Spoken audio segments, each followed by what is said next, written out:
Welcome to this edition of Diligent Institute's Inside Today's Boardrooms. I'm TK Kerstetter and I'll be your host for today's show. I must admit this is a special show and one that I have very mixed feelings about. This will be, well, I should say after 15 years of doing a show almost every week, over 730 shows, this will be my last hosting gig. Hosting Inside Today's Boardrooms. Over those 15 years, I had the opportunity to do This Week in the Boardroom, Inside America's Boardrooms, and now Inside Today's Boardrooms.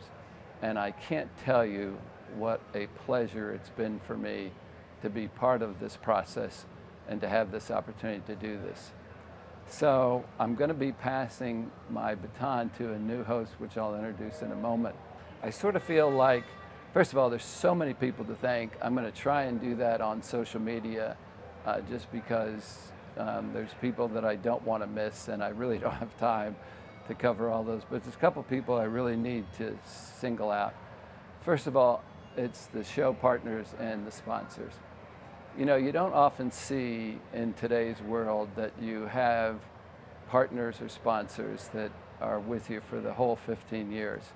But I've been unbelievably fortunate that most of my partners have been with me for the whole time, and I just want to thank them. PwC, Spencer Stewart, KPMG, the New York Stock Exchange, Meridian Compensation Partners, and Wilson Sonsini.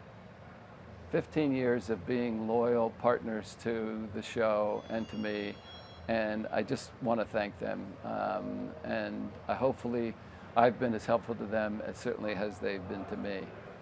There's others that I need to thank that sort of have helped me in the board space, and one of them is my team, my old team at Bank Director Magazine and Events. Bill King and his team, they were instrumental in getting me launched in this, and I really want to thank them. Also, Jamie Tassa and the corporate board member group, which Bill King was a part of as well. They were a great team and certainly led us here to the New York Stock Exchange when that company was acquired in 2010. So I want to thank the exchange. I had the prerogative of being the chair of the NYSE Governance Services, and actually that's where this show was born. So I really appreciate them and the media team, the broadcast team, who has done a terrific job in working with me all those times. And finally, I want to thank Brian Stafford and his great team at Diligent. They've certainly put a cherry on the top of the cake, or on the sundae, to make my career sort of end on a very positive note. So thanks to them. Now, my biggest challenge was actually finding somebody that I had the confidence in that could sort of take my place.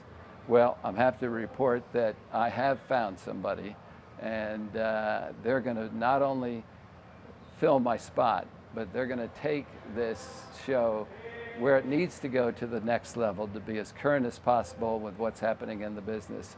And for this 73-year-old, it needs to be somebody else. So while I'm picky on who I was choosing, again, I want to reiterate that I'm very confident, and I'd like to introduce your host going forward, who is Lisa Edwards, who's the executive chairman of the Diligent Institute, also sits on the Colgate-Palmolive board, also sits on multiple private boards, but she, in my eyes, she's witty, she's full of energy, she's ready to take this on, and it's my pleasure to introduce to you today the next host of Inside Today's Boardrooms, Lisa Edwards. Thank you so much, TK, and I just want to clarify, you may be retiring, but this is not your last gig as host, because we will drag you back into the fray. I know that. So thank you for all of the time that you've put into both at Diligent and prior to that. I know this has been going on for a long time, and I actually have a couple of questions for you, if I could turn it around a little bit. Because, you know, there's some things that you've seen in these 25 years. And I guess the first is, you know, we're a little bit governance geeks, but it's kind kind of a unique area to specialize in. So my first question is, how did you get into this board education space, and what got you started in it? I was the president of a bank at a pretty young age, at 38, of a community bank. And that bank, we had taken it public from a mutual, and activists had made a run at that in the attempt to flip that. And so I had my first education in a proxy battle. I had my first education in the legal duties of directors. And I was amazed at how many directors did not know what their duties are and did not know what their rights were and whatever. And it sort of sparked me, make a long story short, that bank in fact did lose its battle to the activists. And I at that time I started, that was in the late 80s. And that was when, if you remember, the savings and loan crisis and everything happened, and directors were getting sued all over the place. Well, I started the Bank Director Training Center at that point to help bank directors sort of meet the new, benchmark that they had to meet to be part of their organization. So that was pretty exciting. I then hooked up with this Bill King and Bill Siebman, who was former head of the FDIC. That led us into bank director and me running bank director and then corporate board member. Then, as I've mentioned, we sold to the New York Stock Exchange. That got me into the exchange. And so, really the Bank Director Training Center started the 25 years. That's great, and that explains two things. It explains, a 38-year-old director explains why you are so passionate about Next Gen Board Leaders, which is a Diligent Institute program for directors under 50, because obviously you've walked in those shoes, and also your deep connections to the New York Stock Exchange. So that's great. 25 years of filming, and 25 years of being with thousands and thousands of board members. I'm going to ask you to do something very difficult, which is pick one moment. What is the one special moment for you that you will remember for your whole career? Well, if you'll permit me, I have one and a half. Okay. I have to, as far as the show goes, like what was that? I did a show called The CEO Sisters. And it was Maggie Wilderotter, who was the CEO of Frontier Communications at the time, and Denise Morrison, who was the CEO of Campbell's Soup. And that morning, they had just been named to Forbes' 50 most powerful women in business. Okay, that morning. They come on the show in the afternoon, okay? And That's what they call a good get. Yeah, and I asked them the simple question of, what happened in your childhood that you sort of, we didn't talk governance or boards for the whole show. Yeah. All they talked about was the job jar, okay, and how they used to have assignments and they would negotiate between the siblings of who would do what job. It was the most watched, most fascinating show that I ever did. But if you ask me what the most special moment of those 25 years was, it was when my daughter Carrie joined me in building the brand and the company, and we had the chance to work together. I could only hope that every father or mother had the chance at some point in their career to work with their son or daughter. It was an amazing experience. I feel bad that I didn't get to do that with my younger daughter, but that would be my most special moment of the 25 years. Oh, that's great. Well, maybe I'll do it long enough to be able to drag my son Griffin in here with me as well. So, I think one question that probably a lot of people have for you is, what are you thinking about the state of the boardroom today? There's a lot of change going on. What's your take? There was a report that just came out from PwC that showed that C-suite had a lack of trust with the board of directors. I saw that. I think part of that is probably on the fact that some of the C-suite hasn't served as a director, because I think they would have a different opinion, as you had in your You're going to walk in the shoes. Yeah, experience. But there's certainly, I worry like crazy about AI and some of the things that are coming down that'll put new levels of risk on a board. I think the part that probably has disappointed me the most is companies do board evaluations, but they don't have the tough conversations to do refreshment. Other than that, I got to tell you, do I see in boards people that should be replaced? Yes.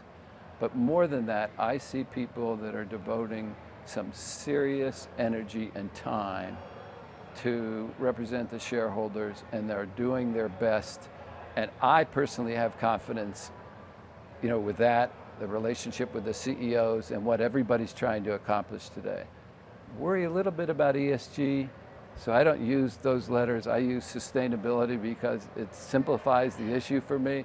But overall, I feel good about where everything's going. But can't rest in your laurels. No, a lot of changes afoot. Well, maybe a related question. So you've been a corporate board member, you've been at the NYSE governance, you've been at Diligent Institute, and just a fantastic long run. You gave us a little bit of this, so go back and check out last week's episode for the 10 Commandments, but maybe give us, in a nutshell to you, what makes a great board? When you talk about a good board, you talk about somebody that has consistent share value growth. They don't have compliance issues. They have good refreshment. There's a lot of things that people will list as a good board. But let me tell you my opinion between good to great, okay? A great board will never be satisfied with any of those things. They're always asking themselves, what can I do better in all these spaces?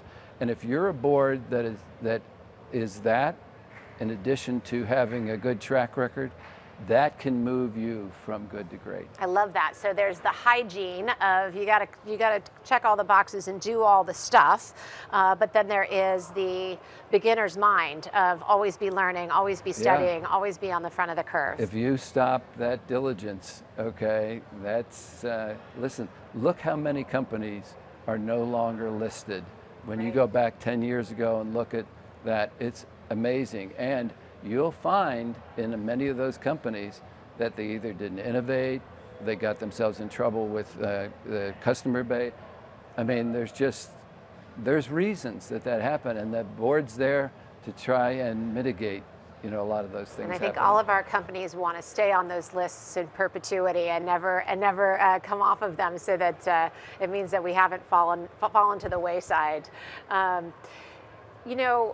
How, as you sort of look back on all of this stuff, and you step away from the board space, how do you want to be remembered? Because I think we see you as an icon in this space, but how would you like to be remembered? Well, icon is taking things a little far. Come on now. But I certainly was one of the first, outside of the Marty Liptons and the Ira Milsteins. I was one of the first that really was in the space before it was popular, okay? And when Enron and WorldCom hit, we had already published Corporate Board Member for 2 years, okay? So we were, nobody paid attention to us then, okay? But I can tell you that it really helped when WorldCom and Enron hit, because that led to Sarbanes-Oxley, and I don't have to tell you the rest of the story. I would hope that I'd be remembered as somebody that was a nice guy who was very knowledgeable on this topic and wasn't afraid to be a straight shooter.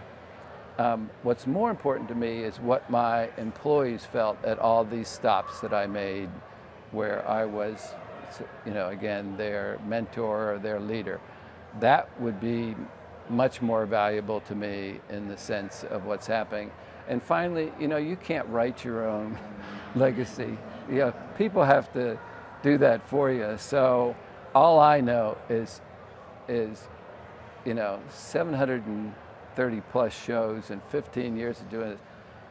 I had a hell of a run, okay? You did it that. And I want to, again, thank you, thank Diligent, thank everybody because nobody could have more fun in their job than I did. Well, I think certainly you will be remembered as a good, kind, compassionate person and leader, and certainly an expert in this space. And as I said before, we're not letting you go quite so easily. So you can take the governance out of the man, but you can't take the man out of the governance, something like that. But we will track you down and ask you to guest host, and certainly I will rely on you because you will be continuing to be involved with Diligent Institute and with Diligent. I certainly look forward to using you as a sounding board, as an expert, because you have provided that service for so many people, directors, boards, companies over the years, and we are eternally grateful to you and your service, your family, and all that you have brought to the table throughout the years, and especially, for me over the last, year, working more closely with you. It has been such a pleasure, and I'm so grateful to have overlapped with you to just be able to take advantage of some of your experience and wisdom in the space. So thank you for that. So with that, I will turn it over to you For my last close. final thoughts, as final hosting thoughts, not final thoughts forever, final hosting thoughts. Well, first of all, don't take the compliment that I gave about having great confidence in you and doing this lightly, because I think you're going to do a great job, and it gives me comfort to know that even signing off here, that it's in good hands.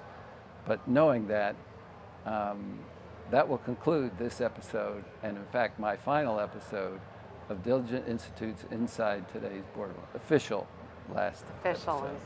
episode. We hope you enjoyed the show. Lisa will be back next week to take on another critical topic to help you be a better board member or committee member.